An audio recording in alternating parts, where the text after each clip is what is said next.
देखिए, अभी जो मैं आपको बताने जा रहा हूँ ये मेरे साथ खुद घटना घटा है, वो अनुभव आपके साथ शेयर कर रहा हूँ। तो प्लीज़ मेरे बातों को एक बार ज़रूर सुनिएगा।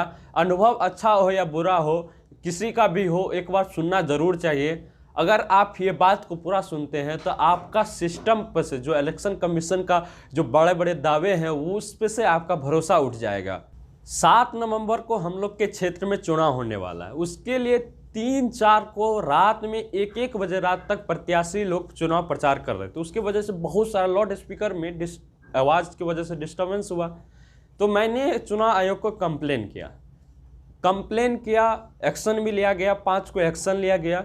लेकिन 5 को भी, मतलब जो टाइम है 6 बजे, उसके 3 घंटे बाद तक स्पीकर बजा है।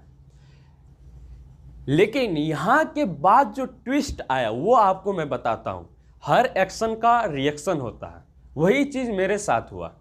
चुनाव आयोग ने एक्शन लिया, वहाँ से सीईओ दरोगा को फ़ोन गया, दरोगा में फ़ोन आया, मेरे को कॉल आया, अधिकारी का कॉल आया कि सर आपने कंप्लेन किया है, आपने मतलब कहाँ पे देखा, क्या प्रॉब्लम है। मैंने सारा चीज़ बताया। बोले कि सर अभी भी हो रहा है। रात को 7 बजे कॉल आया, 7 बजे भी हो रहा था। तो मैंने बताया कि देखिए सर, आधा घंटा पहले अभी भी गाड़ी चुनाव का निकला है, आप चाहे तो पकड़ सकते हैं, यहाँ पे आप आके देखिए। सब कुछ हुआ। बोले ठीक है, आप बात कर लीजिए।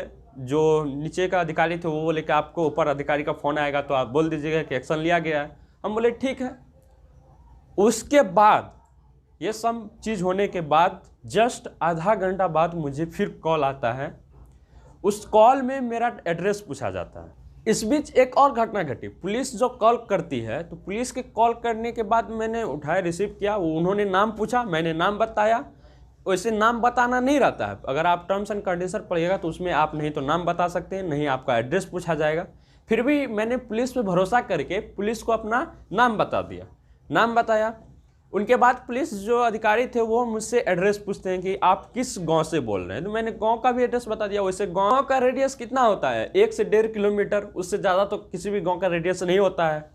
अब इस गांव में कहीं भी स्पीकर बजेगा तो किसी को जाहिर सी बात है पता चल ही जाएगा। अब उनका जो मेन मोटिव था वो ये था कि मेरा एड्रेस जानना, कि मेरा मेन लोकेशन कहाँ है, मेरा एग्जैक्ट लोकेशन क्या कहाँ पे है।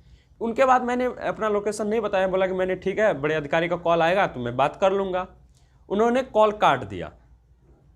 उसके बाद फिर मुझे थोड़ी देर बाद थर्ड पर्सन का कॉल आता है। एक नंबर से कॉल आया, रिसीव किया। भाई कौन बोल रहे हैं? हाँ भाई आप यहाँ से बोल रहे हैं? हाँ यहाँ से बोल रहे हैं। आप कौन बोल रहे हैं? हम ये बोल रहे हैं। हाँ क्या काम है? आप अपना नाम बताइए। भाई मैं अपना नाम क्यों बताऊँ? आप कॉल किए, आपको किससे बात करना है ये बताइए। नहीं नहीं, आप अपना नाम बताइए, आप कहाँ से बोल रहे हैं? ज़बरदस्ती करने लगा। मैंने बोला कि भाई नहीं बताना, आपको किससे काम है, आप बोलिए। उसके बाद वो कॉल काट दिए। फिर थोड़ी देर बाद 5 मिनट बाद दूसरे नंबर से कॉल आता है। जब दूसरा व्यक्ति कॉल करता है तो वो भी यही बात पूछते हैं कि भाई कौन बोल रहा है, कहाँ से बोल रहा है, तुम इस गाँव में कहाँ से बोल रहे हो। मैंने बोला कि भाई आपको किससे बात करना है ये बोलिए। कह रहा नहीं तुम कौन बोल रहा है, तुम अपना एड्रेस दो। मैंने पूछा कि आप कौन बोल रहे हैं, तो अपना नाम बताते हैं। फिर बोलते हैं कि तुम अपना नाम बताओ। बोले कि मैं अपना नाम क्यों बताऊं, आपको किससे काम है वो बोलिए। नहीं नहीं तुम कौन बोल रहा है। और बगल में जो लोग बात कर रहे थे वहाँ पे, वो भी मेरे पास रिकॉर्डिंग है। वो ये बोल रहे थे कि लड़का है, कोई कंप्लेन कर दिया इलेक्शन कमीशन को, ये जो मतलब प्रचार कर रहे हैं। देखिए उस टाइम भी प्रचार हो रहा था, स्पीकर बोल रहा था, जो वहाँ पे लोग सब जो बात कर रहे थे वो रिकॉर्डिंग मेरे पास है, क्लियरिटी सुन सकते हैं, मेरे पास सारा रिकॉर्डिंग है। जब ज़्यादा कॉल आने लगा तो मैंने कॉल काट दिया। फिर वहाँ से सीईओ साहब को कॉल किया, कि जो मतलब बड़े अधिकारी थे जो कॉल किए थे पहले, जो बोले कि थाना से कॉल आएगा आपको, उनको मैंने कॉल किया कि देखिए सर ऐसे ऐसे बात है, अननोन नंबर से मुझे कॉल आ रहा है। तो बोले ठीक है आप नंबर भेज दीजिए। मैंने उनको नंबर भेज दिया। फिर बोले रिकॉर्डिंग भी भेज दीजिए, रिकॉर्डिंग भी भेज दिया व्हाट्सएप पे। बोले व्हाट्सएप पे भेज दिए।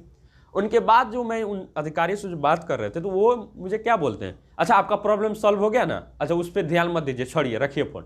ऐसे करके कौन बात करता है भाई? आप बड़े अधिकारी हैं, आप पे ट्रस्ट करके मैंने आपको कॉल किया। फिर दुखी हुए कि इसे जिस सिस्टम पे भरोसा किए वही मेरा नंबर को रिवील कर रहा है। उसके बाद फिर थर्ड पार्टी का कॉल आया तो मैंने कॉल काट के मोबाइल ऑफ कर दिया रात में ही।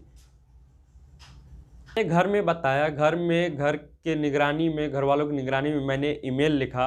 वो इलेक्शन कमीशन के बड़े अधिकारी को ईमेल लिखा।